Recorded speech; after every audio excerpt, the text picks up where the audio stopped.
கர்த்தருடைய பரிசுத்த நாமத்துக்கு மகிமை உண்டாகட்டும். பிரியமானவர்களே,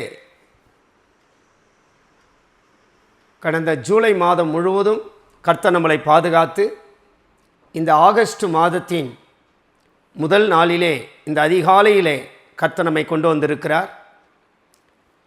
ஆகஸ்ட் மாதத்தை தந்த தேவனுக்கு நாம் நன்றியுள்ள இருதயத்தோடு ஒரு ஜெபத்தை நாம் ஏறெடுத்து அவருடைய வாக்குத்தத்தங்களை விசுவாசித்து அந்த வாக்குத்தத்தத்தின் பிரகாரம் இந்த ஆகஸ்ட் மாதத்திலே நீர் எங்களை ஆசீர்வதியும் என்று நாம் கேட்கும்பொழுது இந்த ஆகஸ்ட் மாதத்தை கர்த்தர் நமக்கு மகிமையாய் மாற்றுவார்.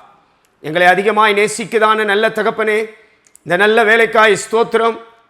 கடந்த மாதமெல்லாம் நீர் எங்களை பாதுகாத்து ஆண்டவரே, இந்த ஆகஸ்ட் மாதத்தின் முதல் நாளிலே இந்த அதிகாலையிலே நீர் எங்களை கொண்டு வந்தபடினால ஸ்தோத்திரம். ஆண்டவரே, இந்த ஆகஸ்ட் மாதத்திலே நீர் எங்களை எப்படி நடத்த போகிறீர், எப்படி ஆசீர்வதிக்க போகிறீர், எப்படி நீர் எங்களை பெருக பண்ண போகிறீர் என்று உடைய வாக்குத்தத்தங்கள் மூலமாய் நீர் எங்களை பெருக பண்ணும், ஆசீர்வதியும். ஆண்டவரே, இந்த ஆகஸ்ட் மாதத்திலே இந்த முதல் நாளிலே இந்த அதிகாலையிலே ஆண்டவரே, முழு உலகத்திலும் எங்கெங்கு இருந்து இந்த வேத வசனங்களை கேட்டுக்கொண்டிருக்கிறார்களோ எல்லா குடும்பங்களையும் ஊழியர்களையும் ஜீவியங்களையும் நீர் ஆசீர்வதிக்கும்படி ஜெபிக்கிறோம். தொடர்ந்து நடத்தும். எல்லாவற்றையும் இயேசு மூலம் கேட்கிறோம் நல்ல பிதாவே, ஆமென். அல்லேலூயா. கர்த்தருடைய பரிசுத்த நாமத்துக்கு மகிமை உண்டாகட்டும். பிரியமானவர்களே, ஒரு வாக்குத்தத்தத்தை நாம் வாசிப்போம். ரூத்தின் புஸ்தகம் 3ஆம் அதிகாரம் 11ஆம் வசனத்தை வாசிப்போம். ரூத்தின் புஸ்தகம் 3ஆம் அதிகாரம் 11ஆம் வசனம். இப்பொழுதும் மகளே, நீ பயப்படாதே, உனக்கு வேண்டியபடியெல்லாம் செய்வேன், நீ குணசாலி என்பதை என் ஜனமாகிய ஊராரெல்லாம் அறிவார்கள். இப்பொழுதும் மகளே, நீ பயப்படாதே, உனக்கு வேண்டியபடியெல்லாம் செய்வேன், நீ குணசாலி என்பதை என் ஜனமாகிய ஊராரெல்லாம் அறிவார்கள். அல்லேலூயா. கர்த்தருடைய பரிசுத்த நாமத்துக்கு மகிமை உண்டாகட்டும். பிரியமானவர்களே, இந்த ஆகஸ்ட் மாதத்தின் முதல் நாளிலே இந்த அதிகாலையிலே கர்த்தர் நம்மை கொண்டு வந்திருக்கிறார். இந்த ஆகஸ்ட் மாதத்தை தந்த தேவனுக்கு நம்முடைய இருதயத்திலே நன்றியுள்ள இருதயத்தை நாம் செலுத்த வேண்டும். எத்தனையோ தேவ பிள்ளைகள் நன்றி இல்லாதவர்களாய் ஜீவித்துக் கொண்டிருக்கிறார்கள். நன்றி என்பது பணம், பொருள், ஆகாரங்கள், வஸ்திரங்கள், நல்ல ஆஸ்திகள், கார், பங்களா, இதையெல்லாம் கொடுக்கும் பொழுதுதான் ஆண்டவருக்கு நன்றி சொல்ல வேண்டும் என்று அர்த்தம் அல்ல. முதலாவது, நீ நரகம் போகாதபடி தேவன் உன்னை ரட்சித்து ஜீவ மார்க்கத்தை ஆண்டவர் உனக்கு காண்பித்து, நானே வழியும் நானே சத்தியமும் ஜீவனமாக இருக்கிறேன் என்று சொன்ன இயேசு உனக்கு பரலோகமாகிய சியோனையும் புதிய எருசலேமையும் கட்டி கொண்டிருக்கிறார். அந்த மார்க்கத்தை தெரிந்து கொண்டு அந்த மார்க்கத்திலே உன்னை நடத்துகிறாரே, அதற்கு நீ கோடா கோடி நன்றியை நீ செலுத்த வேண்டும். அல்லேலூயா. இந்த நன்றி உலகத்திலே எத்தனையோ ஊழியர்களுக்கும் விசுவாசிகளுக்கும் இல்லை. நன்றி உள்ள இருதயம் என்றால் பணம், பொருள், ஆஸ்திகள் இதை கொடுத்தால் தான் நன்றி என்று நினைக்கிறார்கள். தேவன் உனக்கு ஜீவ மார்க்கத்தை, ரட்சிப்பை தந்தாரே, அந்த தேவனுக்கு 24 மணி நேரமும் நீ நன்றி செலுத்த வேண்டும். இரண்டாவது, நன்றி என்பது உன் ஆயுசு நாட்களிலே ஒவ்வொரு செகண்டும் ஜீவனை கொடுக்கிறாரே, அதற்கு நீ நன்றி சொல்ல வேண்டும். ஒருவேளை ஆகாரம் இல்லாமல் போகலாம், பணம் இல்லாமல் போகலாம், வீடு இல்லாமல் போகலாம், வாகனங்கள் இல்லாமல் போகலாம், ஆஸ்திகள் இல்லாமல் போகலாம். உன் தேவனை துதிக்க, அப்பா உடைய நாமத்தை மகிமைப்படுத்த இந்த ஜீவனை நீ தந்தீரே, அதற்காய் நன்றி என்று சொல்ல வேண்டும். அல்லேலூயா.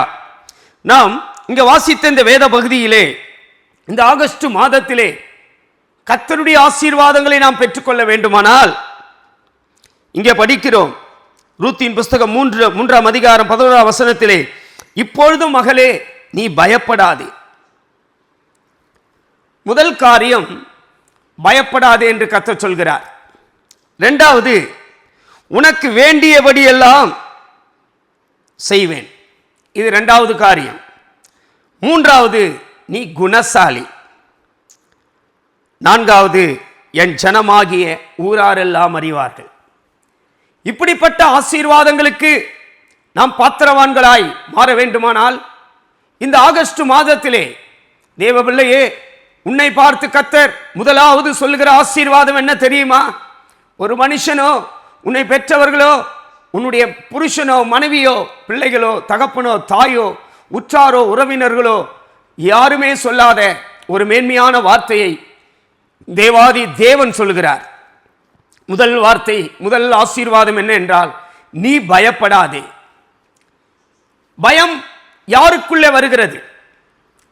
எதற்கு இன்றைக்கு தேவ பிள்ளைகள் பயப்படுகிறார்கள்? ஒரு புதிய மாதம் பிறந்த உடனே ஏன் பயம் வருகிறது? இந்த புதிய மாதத்திலே ஆண்டவர் உனக்கு சொல்கிறது என்ன தெரியுமா? பயப்படாதே. பயம் என்பது ரெண்டு பயம் இருக்கிறது. ஒன்று தேவனுக்கு பயப்படுகிற பயம்தான் ஆசீர்வதிக்கும், அந்த பயம் நமக்கு இருக்க வேண்டும். இன்னொரு பயம் உலக பயம், மனுஷ பயம், வேற பலவிதமான பயங்கள் இருக்கிறது. அந்த பயம் நமக்குள்ள இருக்கக்கூடாது. தேவனுடைய பிள்ளையே, உன்னை காண்கிற தேவன் உனக்கு ஒரு வாக்குத்தத்தமான வார்த்தையை தருகிறார். என் மகனே, என் மகளே, நீ பயப்படாதே. அப்ப இந்த பயம் இந்த ஆகஸ்ட் மாதம் முழுவதும் நமக்குள் இருக்கக்கூடாது என்றால், பயம் இல்லாத மனிதன் எப்படிப்பட்டவனா இருக்கிறான்? எதற்காக பயம் வருகிறது? யாருக்குள்ளே விசுவாசம் இருக்கிறதோ அவர்களுக்குள்ளே பயம் இல்லை, அந்நிய பயங்கள் இல்லை. அவர்கள் பயப்படவே மாட்டார்கள்.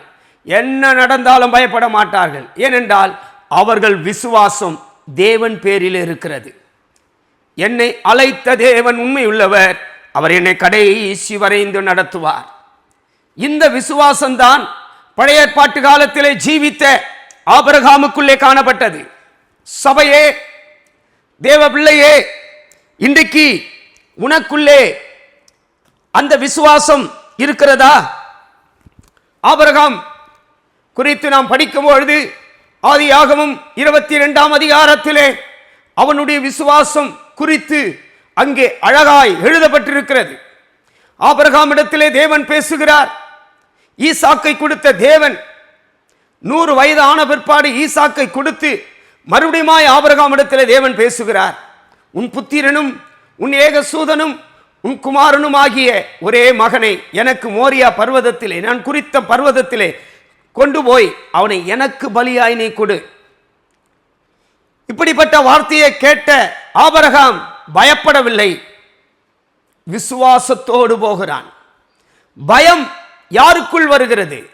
விசுவாசம் யாருக்குள்ளே இல்லையோ அவர்கள் தான் பயப்படுகிறார்கள்.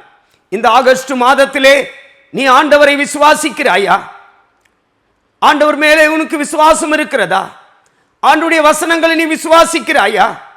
தேவனுடைய பிள்ளையே, விசுவாசிக்கிறவன் பதறான், விசுவாசிக்கிறவன் பதறான்.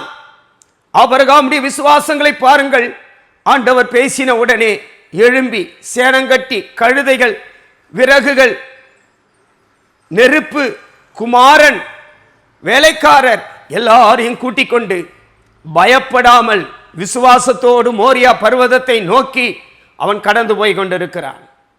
பயம் இன்றைக்கு தேவ ஜனங்களுக்குள்ளே எத்தனையோ காரியங்களிலே பயந்து கலங்கி அதறியப்பட்டு பின்வாங்கி போகிறார்கள். தேவ பிள்ளையே, நீ விசுவாசிக்கிற தேவன் உண்மை உள்ளவர், அவர் பெரிய தேவன், உனக்கு அற்புதங்களை செய்யக்கூடியவராக இருக்கிறார். விசுவாசிக்கிறவன் பதறான், பயப்படான். தேவ பிள்ளையே, இந்த ஆகஸ்ட் மாதத்தில் நீ பயப்படாதே. உன்னோடு கூட உன் தேவன் இருக்கிறார். நீ விசுவாசி. இந்த வார்த்தையை கேட்டு நீ விசுவாசிப்பாயாக.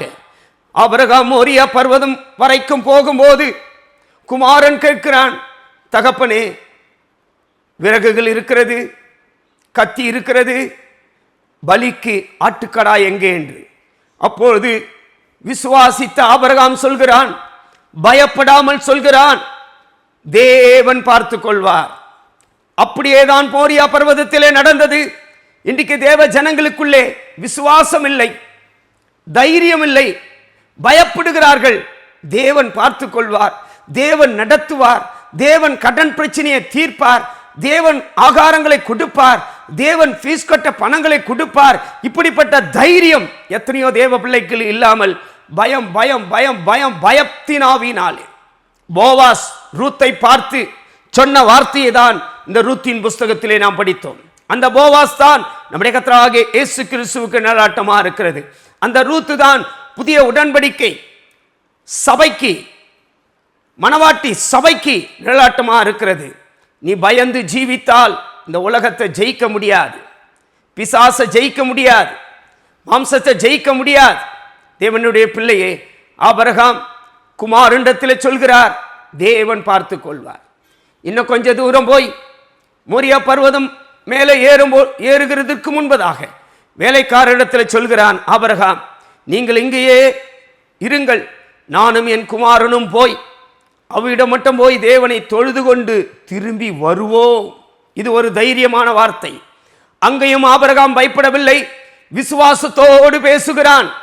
தேவ பிள்ளையே, இந்த ஆகஸ்ட் மாதத்திலே ஒவ்வொரு அந்நிய ஜனங்கள் மத்தியிலே, ஒவ்வொரு புறஜாதிகள் மத்தியிலே நீ விசுவாச வார்த்தையை பேசுவாயா?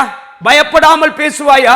முதலாவது ஆபிரகாம் குமாரனிடத்தில் பேசினது, குடும்பத்தில் நீ தைரியமாய் பேச வேண்டும், தைரியமாய் ஜீவிக்க வேண்டும், தைரியமாய் விசுவாச வார்த்தையை நீ சொல்ல வேண்டும். இரண்டாவது வேலைக்காரரிடத்தில் பேசினது, அந்நிய ஜனங்கள் மத்தியிலே, உலகத்தின் மத்தியிலே, எல்லார் மத்தியிலும் விசுவாச வார்த்தையை நீ பேச வேண்டும். குமாரனிடத்தில் பேசினது, குடும்பத்தில் நீ விசுவாசமாய் பயப்படாமல் ஜீவிக்க வேண்டும். இரண்டாவது வேலைக்கார மத்தியிலே பேசினது, அந்நிய ஜனங்கள் மத்தியிலே, உன்னுடைய ஆபீஸிலே, எல்லாரிடத்திலும் விசுவாசமாய் நீ பேச வேண்டும். நாங்கள் தொழுது கொண்டு திரும்பி வருவோம் என்றால், ஆபிரகாம் ஈசாக்கை பலியிடும்படியாக தான் போகிறான். பலியிடப்பட்ட பிற்பாடு எப்படி ஈசாக்கு வருவான்? அதுதான் விசுவாசம், அதுதான் பயமில்லை, தைரியம். மூன்றாவது, மோரியா மலையிலே போய் ஈசாக்குடைய கைகளையும் கால்களையும் கட்டி பலிபீடத்திலே கிடத்தி வைத்து கத்தியை ஓங்குகிறான். எப்படிப்பட்ட விசுவாசம்! தைரியமாய் பயப்படவில்லை, கத்தியை தூக்கி அவனை வெட்டும்படியாய் பயப்படவில்லை. இன்னைக்கு எத்தனையோ தேவ ஜனங்கள், இது அந்த பலிபீடம், அந்த மோரியா பர்வதம் தேவனுடைய ஆலயத்தையும் தேவனுடைய சமூகத்தையும் காட்டுகிறது. இன்றைக்கு சபைகள் மத்தியிலே, தேவனுடைய சமூகத்தின் மத்தியிலே நீங்கள் பயப்படாமல் தைரியமாய் விசுவாச வார்த்தைகளை பேச வேண்டும். விசுவாசமாய் கத்தியை எடுத்து ஓங்கும் போதுதான் ஆகா பரலோகத்தில் இருந்து தேவன் பேசுகிறார். ஆபிரகாமே, ஆபிரகாமே, பிள்ளையாண்டான் மேல் கையை போடாதே, இப்பொழுது நீ எனக்கு பயப்படுகிறவன் என்று நான் அறிந்திருக்கிறேன். ஆம், தேவனுக்கு பயப்படுங்கள், மனுஷனுக்கு பயப்பட வேண்டாம், உலகத்துக்கு பயப்பட வேண்டாம். ஆண்டவர் உங்களை பார்த்து இந்த ஆகஸ்ட் மாதத்திலே இப்படிப்பட்ட விசுவாசம் உள்ள ஒரு ஆபிரகாமாய் தேவனுடைய பிள்ளையாய் நீ மாறும்படியாக அந்நிய பயங்கள் எல்லாம் இயேசுவின் நாமத்தினாலே நீங்கி போவதாக. முதல் காரியம், ஆண்டவர் உன்னை பலப்படுத்தும்படியாக சொல்லுகிறது என்னால் இந்த ஆகஸ்ட் மாதத்திலே நீ பயப்படாதே. இரண்டாவது சொல்கிறார், உனக்கு வேண்டியபடியெல்லாம் நான் செய்வேன். போவாஸ் ரூத்தை பார்த்து சொன்னது, இயேசு கிறிஸ்து நம்மளை பார்த்து சொல்கிறது, உனக்கு வேண்டியபடியெல்லாம். இந்த வேண்டியபடியெல்லாம் ஆண்டவர் நமக்கு செய்ய வேண்டுமானால் இந்த ஆகஸ்ட் மாதத்திலே உன் குடும்பத்துக்கு என்ன வேணும், உனக்கு என்ன வேண்டும், உன் பிள்ளைகளுக்கு என்ன வேண்டும், இதெல்லாம் ஆண்டவருக்கு தெரியும். ஒருவேளை உங்களுக்கும் தெரியும், உங்கள் ஊழியத்திலும் உங்களுக்கு என்ன வேண்டும் என்று உங்களுக்கு தெரியும். ஆனால் உனக்கு வேண்டியபடியெல்லாம் ஆண்டவர் செய்ய வேண்டுமானால் நீ என்ன செய்ய வேண்டும்? உனக்கு வேண்டியபடியெல்லாம் நான் செய்வேன் என்று ஆண்டவர் வாக்குத்தத்தம் பண்ணுகிறது உண்மைதான். ஆனால் உனக்கு வேண்டியபடியெல்லாம் ஆண்டவர் உனக்கு செய்ய வேண்டுமானால் நீங்களும் நான் என்ன செய்ய வேண்டும் தெரியுமா? அவர் பாதத்திலே நாம் அமர்ந்திருக்க வேண்டும். அல்லேலூயா. தேவனுடைய பிள்ளையே, ஜெபிக்க வேண்டும், முழங்கால் படியிட வேண்டும், உபவாச ஜெபங்களை ஏறெடுக்க வேண்டும். இந்த ஆகஸ்ட் மாதத்திலே ஆண்டவர் உங்களுக்கு சொல்கிறார், உங்களுக்கு வேண்டியபடியெல்லாம் நான் செய்ய வேண்டுமானால் என்னுடைய பாதத்திலே நீ அமர்ந்திரு. மரியாள் ஆண்டுடைய பாதத்தில் நல்ல பங்கை அவள் தெரிந்து கொண்டாள். இயேசுவின் பாதத்தில் நல்ல பங்கை அவள் தெரிந்து கொண்டாள். இன்னைக்கு எத்தனையோ தேவ ஜனங்கள் மார்த்தாளை போல அங்கு இங்கும் திரிகிறவர்களாய் உலக கவலையினாலே நிரம்பி ஜீவிக்கிறவர்களா இருக்கிறார்கள். உனக்கு வேண்டியபடியெல்லாம் உன் ஆவி ஆத்துமா சரீரத்துக்கு, உன் குடும்பத்துக்கு, உன் தனிப்பட்ட வாழ்க்கைக்கு, உன் ஊழியத்துக்கு, உன் சபைகளுக்கு உனக்கு வேண்டியபடியெல்லாம் தேவன் செய்ய வேண்டுமானால் நீ ஆண்டவருடைய பாதத்திலே முழங்கால் படியிட்டு ஜெபித்து ராத்திரி பகல் காலை மாலை குடும்ப ஜெபங்கள், வாரத்தில் ஒரு முறை உபவாச ஜெபங்கள், இதையெல்லாம் நீ செய்வாயானால் ஆண்டவர் சொல்கிற வாக்குத்தத்தம் என்ன தெரியுமா? உனக்கு வேண்டியபடியெல்லாம் நான் செய்வேன். அல்லேலூயா. உனக்கு வேண்டியபடியெல்லாம் ஆண்டவர் செய்ய வேண்டுமானால் எத்தனை தேவ ஜனங்கள் இப்பொழுது தீர்மானம் செய்கிறீர்கள்? இந்த வீடியோவை பார்த்து கொண்டிருக்கிற தேவ பிள்ளைகள், எத்தனை ஊழியர்கள், எத்தனை விசுவாசிகள் இப்பொழுது தீர்மானம் செய்கிறீர்கள்? இத்தனை மாதங்கள் நான் உபவாச ஜெபம் செய்யவில்லை, இத்தனை மாதம் நான் காலையிலும் மாலையிலும் குடும்ப ஜெபம் செய்யவில்லை, இத்தனை மாதம் நான் ஆண்டவரே தனிப்பட்ட ஜெபங்களை நான் செய்யவில்லை, இத்தனை மாதங்கள் நான் ஆண்டுடைய சமூகத்தில் முழங்கால் படியிட்டு நான் ஜெபம் செய்யவில்லை, இதையெல்லாம் இந்த ஆகஸ்ட் மாதத்தில் நான் செய்ய போகிறேன். அப்பொழுது அந்த தீர்மானத்தோடு 2 கரங்களை உயர்த்துங்கள். இந்த வீடியோக்கு முன்பாக இந்த 2 கரங்களை உயர்த்துங்கள். இந்த வசனத்துக்கு முன்பாக இந்த 2 கரங்களை உயர்த்துங்கள். நீ அப்படி உபவாச ஜெபங்கள், ஜெபங்கள், ஸ்தோத்திரங்கள், குடும்ப ஜெபங்கள், தனிப்பட்ட ஜெபங்களை நீ செய்யும் போது உனக்கு வேண்டியபடியெல்லாம் ஆண்டவர் செய்வார். இது நிச்சயம், இது சத்தியம், இது வாக்குத்தத்தமா இருக்கிறது. தேவனுடைய பிள்ளையே, இதுதான் போவாஸ் ரூத்துக்கு சொன்ன 2வது ஆசீர்வாதம். 3வது, நீ குணசாலி என்று சொல்கிறார். தேவனுடைய பிள்ளையே, இந்த ஆகஸ்ட் மாதத்திலே கர்த்தர் நம்மை ஆசீர்வதிக்க வேண்டுமானால் தேவ பிள்ளைகள் ஒவ்வொருவரும் குணசாலியாய் இருக்க வேண்டும். குணசாலி என்றால் யார்? குணசாலி என்று சொல்கிறது தேவ பிள்ளைகளே, தன்னைத்தானே தாழ்த்துகிறவர்கள் தான் குணசாலி. பொறுமையாய் இருக்கிறவர்கள் தான் குணசாலி. குணசாலியான ஸ்திரீ தன் வீட்டை கட்டுகிறாள்.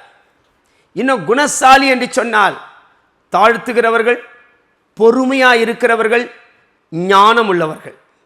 ஞானமுள்ள ஸ்திரீ அவள் குணசாலியா இருக்கிறாள். தேவனுடைய பிள்ளையே, நீ குணசாலியா இருக்கிறாயா? நீ எல்லா சூழ்நிலையில இந்த ஆகஸ்ட் மாதத்தில் ஒருவேளை உனக்கு சோதனைகள், நிந்தைகள், அவமானங்கள், புறக்கணிப்புகள், பசி, பட்டினி, நஷ்டங்கள், கஷ்டங்கள் வரலாம். இதில் நீ குணசாலியான ஸ்திரியா இருக்க வேண்டும். குணசாலியான ஸ்திரீ தான் சகிப்பு தன்மையோடு பொறுமையாய் தன்னை தாழ்த்துவார். என் தேவன் என்னை நடத்துகிறார் என்று நீ குணசாலி என்பதை ஆண்டவர் தான் அறிவார். குணசாலியான ஸ்திரீக்கு 3 அனுபவங்கள் இருக்கிறது. ஒன்று, தன்னை தாழ்த்தணும். 2வது, பொறுமையா இருக்கணும். 3வது, ஞானமுள்ளவர்களாய் காணப்பட வேண்டும். இந்த 3 அனுபவங்களை நீ பெற்ற தேவ பிள்ளையாய் இருப்பாயானால் உன்னை ஒரு குணசாலியாய் எல்லார் மத்தியிலும் கர்த்தர் உன்னை மாற்றுவார். குடும்பத்தின் மத்தியிலே நீ ஒரு குணசாலியா இருக்கிறாயா? சபைகள் மத்தியிலே நீ ஒரு குணசாலியா இருக்கிறாயா? தேவ பிள்ளையே, ஆண்டவரே, இந்த ஆகஸ்ட் மாதத்தில் எல்லா காரியங்களையும் சகிக்கும்படியாக, என் குடும்பத்திலே புருஷ நிமித்தமாய் வருகிற அக்கிரமத்தை சகிக்கும்படியாக, மனைவி நிமித்தமாய் வருகிற அக்கிரமத்தை சகிக்கும்படியாக, வேற ஜனங்கள் நிமித்தமாய் வருகிற அக்கிரமத்தை சகிக்கும்படியாக என்னை ஒரு குணசாலியாய் மாற்றும் தேவனே. நான் தாழ்த்தி எல்லா சூழ்நிலையும் பொறுமையை நான் காத்து கொள்ள வேண்டும். இந்த ரூத்து எல்லா விஷயத்திலும் பொறுமையாய் இருந்தால், ஒருபாலை போல அவசரப்பட்டு தீர்மானம் செய்யவில்லை. எத்தனையோ குடும்பங்களிலே மனைவிகள், புருஷன்கள், பிள்ளைகள், தாய் தகப்பன்கள் அவசரப்பட்டு தீர்மானம் செய்கிறார்கள். ஆகினால தான் குடும்பங்கள் சிதறடிக்கப்பட்டு போகிறது. இந்த ஆகஸ்ட் மாதத்திலே நீ ஒரு குணசாலியாய் மாற்றும்படியாய் கர்த்தர் விரும்புகிறார். போவாசே ரூத்தை பார்த்து சொல்கிறான். அந்த போவாஸ் தான் நம்முடைய இயேசு. இயேசு நம்மளை பார்த்து சொல்கிறார், மகனே, மகளே, நீ ஒரு குணசாலி. 4வது, நீ குணசாலி என்பதை ஊராரெல்லாம், என் ஜனமாகிய ஊராரெல்லாம் அறியவார்களாக. தேவனுடைய பிள்ளையே, எல்லார் மத்தியிலும் ஒரு சாட்சியாய் தேவன் உன்னை மாற்றும்படியாக, ஒரு பலமுள்ள ஒரு சாட்சியாய் தேவன் உன்னை மாற்றும்படியாக இந்த மாதத்திலே ஒரு சாட்சி உள்ள ஜீவியம் செய்ய கர்த்தர் உன்னை பலப்படுத்துகிறார். எல்லாரும் மத்தியில் உனக்கு ஒரு சாட்சி இந்த மாதத்தில் இருக்கிறது. இந்த ஆகஸ்ட் மாதத்தில் ஒரு சாட்சி இருக்கிறது. அது என்ன சாட்சி தெரியுமா? இவன் தேவனுடைய பிள்ளை என்பதை நான் காண்கிறேன். இவன் தேவனுடைய மனுஷன் என்பதை நான் காண்கிறேன். இவர் நீதிமான் என்பதை நான் காண்கிறேன். பிலாத்து இயேசுவை குறித்து சொன்ன சாட்சி என்ன தெரியுமா? இவரிடத்தில் நான் பாவம் ஒன்றும் காணவில்லை, இவர் நீதிமான் என்று நான் காண்கிறேன். இதுதான் ஜனமாகிய ஊராரெல்லாம் பூமி எங்கும் உனக்கு ஒரு சாட்சிய தேவன் வைத்திருக்கிறார்.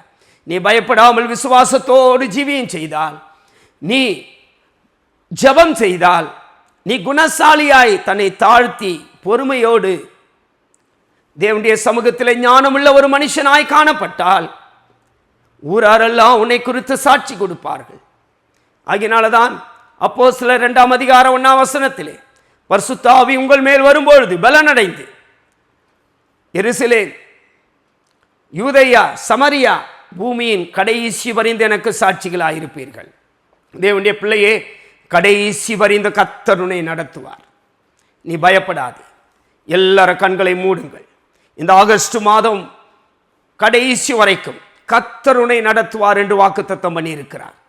என் ஜனமாகிய ஊராரெல்லாம் அறிவார்கள் என்றால் கடைசி வரைந்து கர்த்தர் உன்னை சாட்சியாய் நிறுத்துவார். நீ பயப்படாதே. உன் வாழ்க்கையிலே என்னென்ன பயங்கள் இருக்கிறதோ இந்த ஆகஸ்ட் மாதத்திலே எல்லா பயத்தையும் இயேசுவின் நாமத்தினாலே கர்த்தர் உடைத்து போடுகிறார்.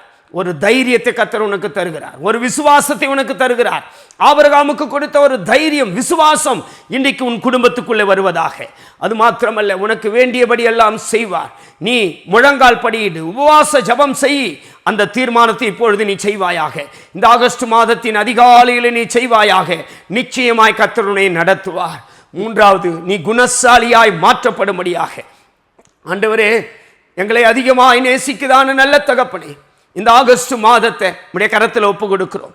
இந்த முதல் நாளிலே தேவ ஜனங்கள் எங்கெங்கிருந்து இந்த வாக்கு தத்தங்களை கேட்டார்களோ அவர்கள் எல்லாரையும் இந்த வசனத்தின்படி நீர் ஆசீர்வதித்து பூமியின் கடைசி வரைந்தும் சாட்சிகளாய் நிலைத்திருப்பதற்கு ஒரு பெரிய ஆசீர்வாதத்தை அவனுடைய தலையின் மேலே நீர் பொய்யும்படியாக, ஆண்டவரே, கடைசி வரைக்கும் உமக்காக சாட்சியாய் ஜீவிக்கும்படியாக எல்லாரையும் நீர் ஆசீர்வதிக்கும்படியாய், ஆண்டவரே, குடும்பங்களை நீர் பெருக செய்யும்படியாய், அவருடைய வேலை ஸ்தலங்களை நீர் ஆசீர்வதிக்கும்படியாய், ஒவ்வொருவரையும் சீயோனாய் புதிய எருசலேமாய் மாற்றும்படியாய் ஜெபிக்கிறோம்.